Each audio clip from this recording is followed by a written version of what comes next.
guys, it's Sam, and this is my spoiler-free review of Jane Unlimited by Kristin Cashore. This is a YA standalone that kind of defies genre, so I'm going to talk about that a little more later on in the review, but it sort of feels like a contemporary, but isn't quite, but I don't actually know where I would necessarily place it.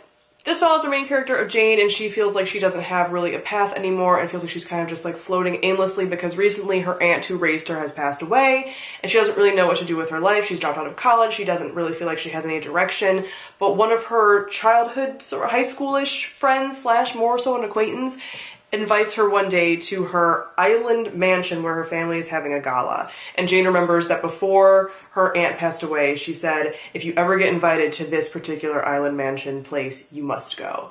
So she ends up going, and what she doesn't know is going to happen is that she gets set up with 5 different possible paths that she could take that could change her life in a multitude of different ways. And everything kind of goes from there. First off, we talk about the world building with this. This is technically a contemporary type setting, but there is some really extravagant world building going on in that this is one of those books that centers around an extravagantly rich family and an extravagantly rich home and island that is very kind of eccentric and all of this.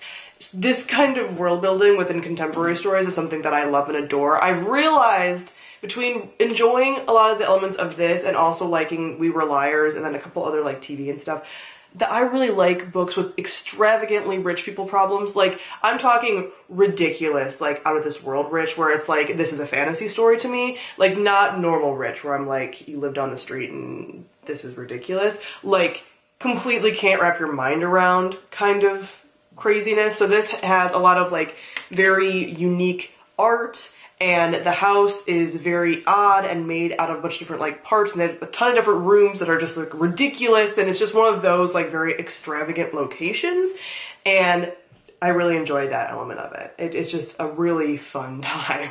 Next, let me talk about our characters. I enjoy Jane as a main character, although there were times that I'm like, I can't quite get a beat on her. Like, are you spontaneous? Are you shy? Like, what are you? But I think it's because of the way the story is set up that you are seeing multiple different sides of her personality and the ways that she can like interact with the world. So that might be kind of why she feels a bit disjointed to me at times, but overall I genuinely liked her. She builds umbrellas, which is a fun quirk. I also like when characters have these like really weird quirks, and I've never seen a character that builds umbrellas as a hobby.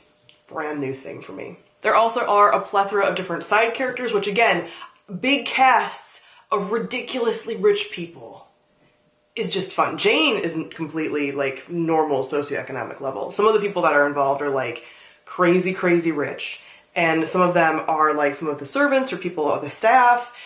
It's a fun time, and so you have all these different dynamics. So there's a lot of different people coming in and out, flitting in and out, and kind of impacting Jane's story. There also is a female love interest in here. Jane identifies as possibly bisexual, more likely pansexual from her description. She does say that she doesn't really consider gender a barrier in any way, and I forget her exact wording. I listened to this one on audiobook actually, which I forgot to mention earlier, but I highly recommend.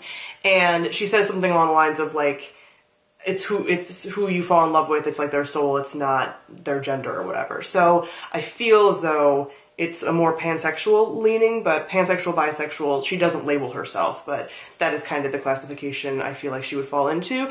And her love interest is a female character who's really great and really sweet. So that's really nice to see too. And that is a constant throughout the story as well. Now lastly, we talk about the plot, and this is where it starts to get a little bit complicated, and I don't want to give spoilers at the same time. If you want to go into this blind, here's what I'll say, because this is technically a spoiler-free review, but I do want to give a little more information for those that are on the fence about it. If you want to go into this blind, I highly recommend doing so. And that's what I did. I didn't know really anything about it. I just knew the title and a very brief thing. I love Kristin Cashore. I knew I was going to read this, and I went into it. And I definitely also recommend the audiobook, because the audiobook was fantastic, and I had a really good time listening to it, and I found it very addictive. But if you're on the fence, continue listening. If you want to skip over any vague hints, I will leave a timestamp down below that you can skip to if you want to just hear my wrap-up thoughts. So like I mentioned in the synopsis, there are different alternate paths that Jane could take. So this is almost like a choose your own adventure where you're not choosing the character is. So she has like 5 different possibilities, and then you get to see, depending on what path she decides to take, what would have happened. And that is where things got a little bit tricky for me. So I started this book really enjoying it. I loved the first couple of like stories and paths that we were taking. I really liked that.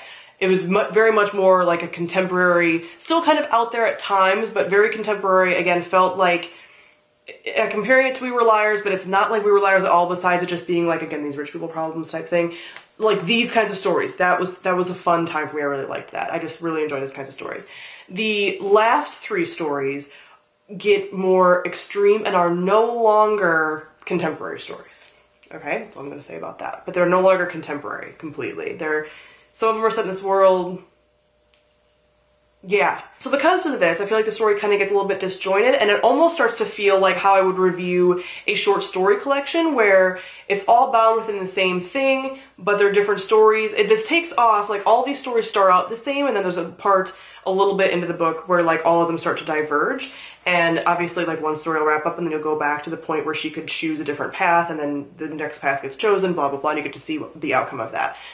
But because of that, it's almost like these little short stories bound up, and some of them I liked and some of them I didn't. So this is kind of hard to review because, one, I don't want to completely spoil the plot of like how that all goes down, and 2, because it's just like I really enjoyed some of this, a majority of this I would say, and I enjoyed that whole element and that like sort of twist to it. I've never read something quite like this, and it's very unique and very eccentric.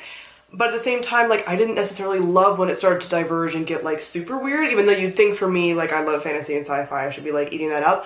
But I almost feel like all of those more extreme stories didn't have enough time and were, like, so out there. Because they kind of start, like, normal, and then they get, like, increasingly weirder, almost. So that was just kind of, like, something I wasn't quite expecting, and I loved the earlier contemporary feeling stories so much that I didn't really want to get into like the other genres of stories. I was just like, I'm totally content here with all this stuff, with the rich people problems. I just want to stay with that. This is fun. Let's do this. And I was expecting it more when things started diverging to be 5 unique sets of contemporary type stories, right? And contemporary type situations, not changing genres completely. So it's hard to review because I liked it, but I didn't necessarily like the direction that it went. I liked the idea of it and all of that, but I didn't love all of the execution necessarily. And it's not like it was necessarily bad, but there wasn't enough time, I feel, and it got like almost too out there to be all contained within the same story. So overall, I ended up liking a lot of this story. There wasn't any plot twist, so if you just jumped forward and you're like, okay, there must have been some big twist, it's not like a plot twist that made me not like this as much as I could. It's just an exploration of the theme and an idea that I didn't love as much. I just didn't enjoy the execution as much. So I ended up enjoying the earlier part of the book and not so much the later part of it. I feel like it started losing me maybe 60% of the way into it, possibly. 50 to 60% of the way into it. So the first like half, really solid, really good. I really enjoyed it. I was very set on giving it like a solid 4 stars or more for sure. I ended up giving it a 3.5 out of 5 stars because I ended up liking a lot of it. I still like the idea, and I love Kristin Cashore, and I like what it was trying to do, and I like a lot of the characters, like I said, and just like the world and all that kind of stuff. But overall, it lost me at points, and it couldn't quite get to that like 4-star level. But I still recommend that people give this a try, because I feel like everyone's gonna have a totally different opinion on it, and there's no really predicting how you're gonna feel about it. And if you want to go in as blind as possible, I highly recommend doing so, because that's just fun.